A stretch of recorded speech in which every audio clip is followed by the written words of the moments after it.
Ang kagandahan kasi sa carbide mga kaps, pino yung kain niya. Tapos si Mang Benro saan niya yung talim ng planer. Okay na to. Matatagay niya dahil screw yan eh. Si Mang Benro, lapit na nakakabuo na ng buffet cabinet.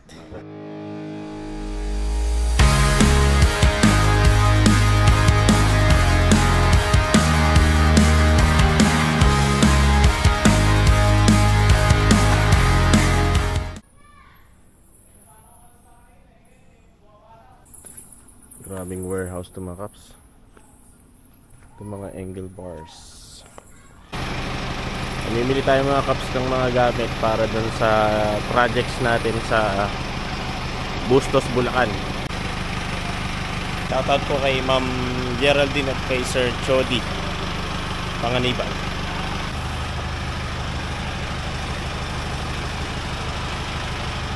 Wood.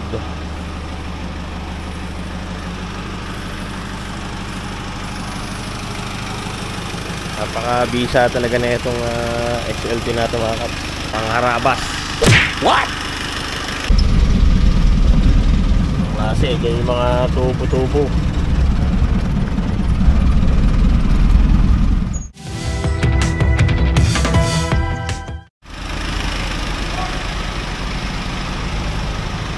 Dami nito. Ano mga kaps yung binili nating 3/4 plywood para sa ating mga projects. Ayan na.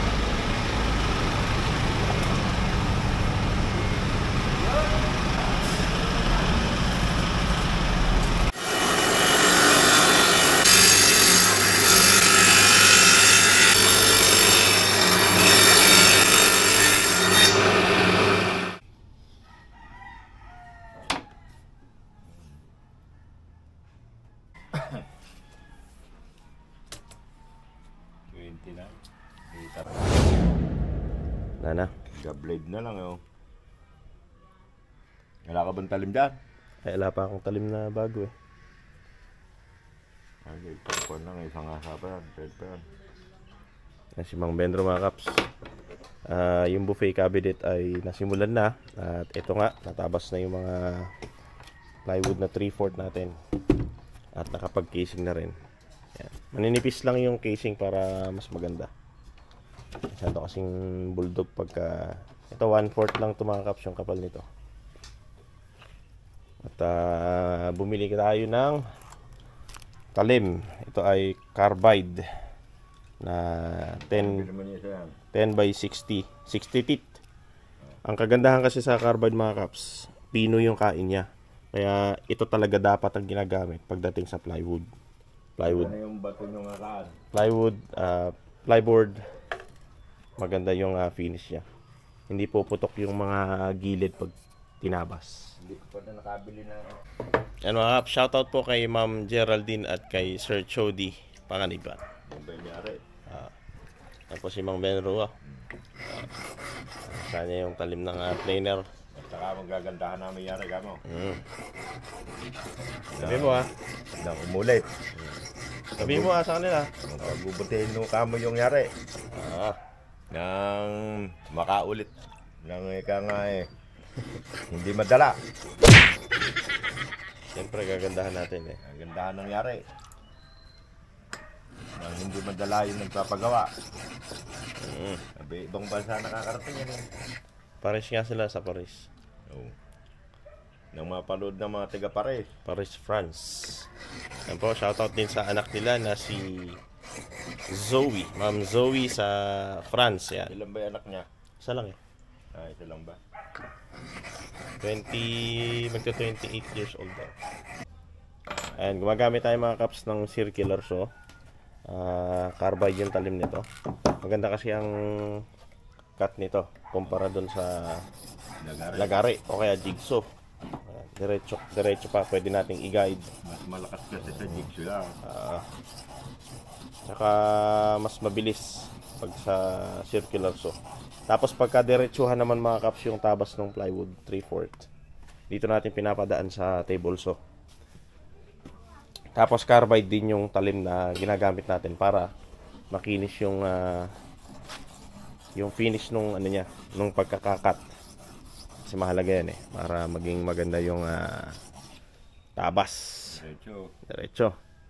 Makinis. Makinis yung kain kasi pagka yung normal na talim ang ginamit natin, yung hinahasa natin mga kaps. Tulad nito. Ito dati, carbide to. Tinanggal lang namin yung mga carbide tip niya. Pupukpukin lang naman niya, matatanggal yun eh. Tapos hinasa natin ng sa mulihon. Yan. Tapos lalagyan natin ng daan, kabilaan, kaliwat kanan. So ito, maganda din gamitin to. Nga lang kapag ka sa plyboard mo siya ginamit o kaya plywood, magaspang yung kain niya. Yan. Ganon din sa kahoy. Mas makinis ang finish ng carbide tip. Yun lang kakaiba. Yun lang ang pagkakaiba. At saka, yung carbide tip, pwede mo siyang gamitin. Maganda siyang gamitin pagka matitigas yung kahoy. Pero ito rin naman, pwede siyang gamitin sa matitigas na kahoy, basta matalim lang. Diba, Mang Benro? So, sa pagbuo natin ng mga projects natin, cabinet, ang gagamitin natin na wood glue is Pioneer. Ayan. Isa sa pinakamagagandang wood glue mga kaps. Kagandahan nito ay waterproof. At pag natuyo siya, bagamat yung glue na to ay kulay puti, pag natuyo siya ay nagiging clear. Tsaka, waterproof. So, salamat sa Pioneer. Ayan. Bilig ka na ko talaga. Yan o. Okay na to. Matatagay niya dahil screw yan eh.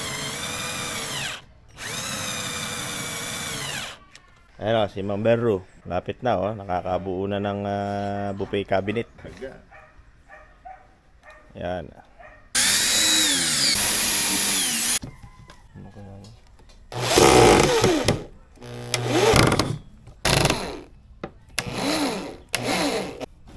Ayan o.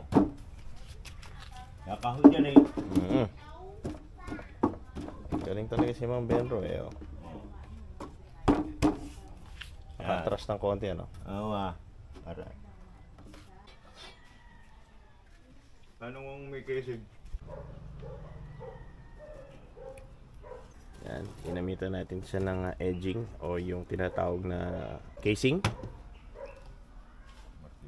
Nabas na rin namin mga kaps yung ating pang drawers. Yan.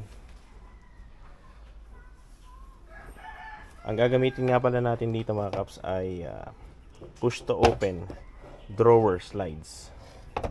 You know. Wow! Yan. Yan. Ba? Epektibo ba?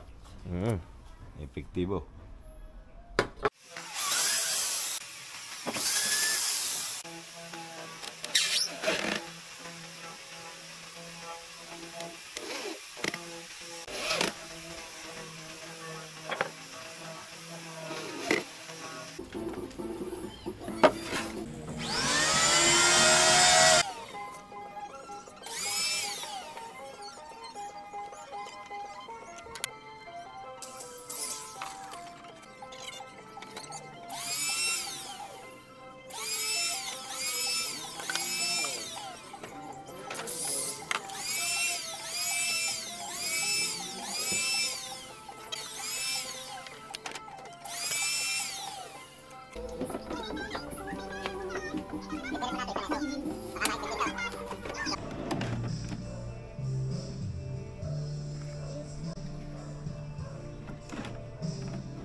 Ito na yung mga pinto niyan mga kaps. Ha?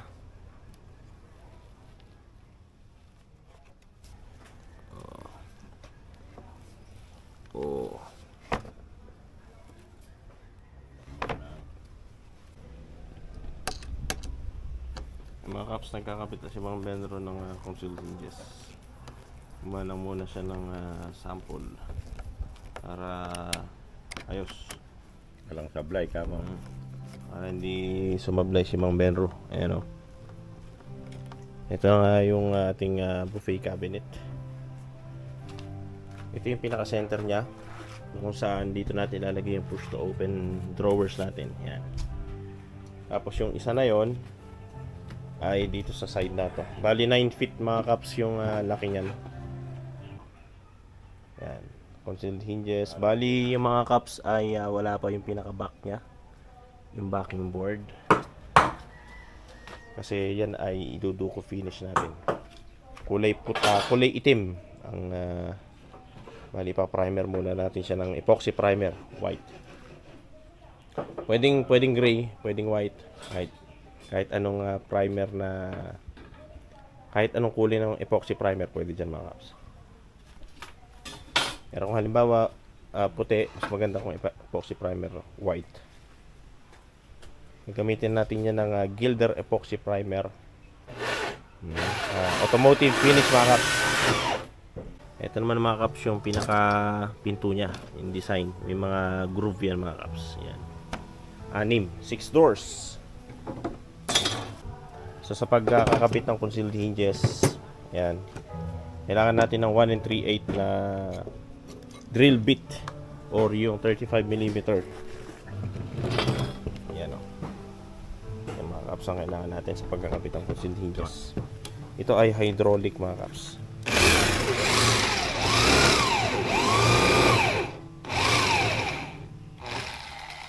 Yan.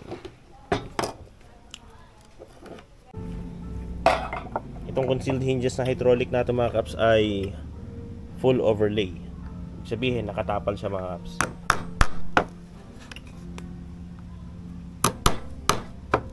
Testing ni Mang Benro sa para pikit. Maganda yung lapat ng ating mga pinto ng cabinet. Iba ginagamitan to mga caps ng yung jig, yung plastic. Para mas maganda aktualan. Lang. Ayan mga caps, meron tayong tatlong klase ng ng concealed hinges hydraulic. Itong tuwid na tuwid, kung mapapansin niyo ayan diretso lang. Ito yung full overlay. Ibig sabihin nakatapal siya ng 3/4 dito sa gilid. Nakatago yung frame.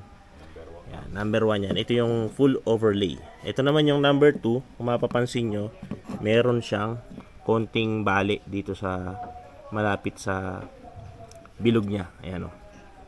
Yan yung half overlay o nakatapal siya ng nasa 3/8 inch dito sa frame. Ibig sabihin parang nakakalahati, nakasenter siya. At saka yung isa, wala kasi akong stock dito mga caps ng inset. Yung kung mapapansin nyo siya, baling-bali yung malapit sa bilog na to, sa pinagbubutasan natin ng 35mm. So ito yung picture. Yan. So yun yung pagkakaiba ng tatlong concealed hinges. At pare-parehas lang din siya ng layo dito sa gilid na to. So, yung isang diskarte kapag hindi nyo masyadong kabisado, pwede siyang i-actual. Bawa, i-actual nyo ng ganyan. Ayan. At yung isang paraan, pwede kayong bumili sa Lazada or Shopee nung jig. May ginagamit tayong jig dito. Meron din ako na hindi ko lang makita ko saan nailagay. Anyway mga caps, kung halimbawa medyo sumobra kayo ng konti ng pagbubutas, medyo kumapal itong edge na to, itong natitira, or medyo numipis, walang problema yun kasi meron naman tayong adjusting screws dito. Pwedeng papasok, pwedeng papalabas. Ito yung screw na para slide papalabas. I mean forward papunta dito or papasok papunta sa loob. Yung screw naman na ito na nasa bandang una, ayan, ito yung slide horizontally.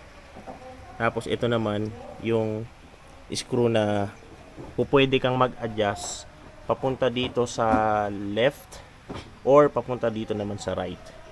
Yung isang screw sa dulo, papasok or palabas. Yun mga kaps ang daya niyan.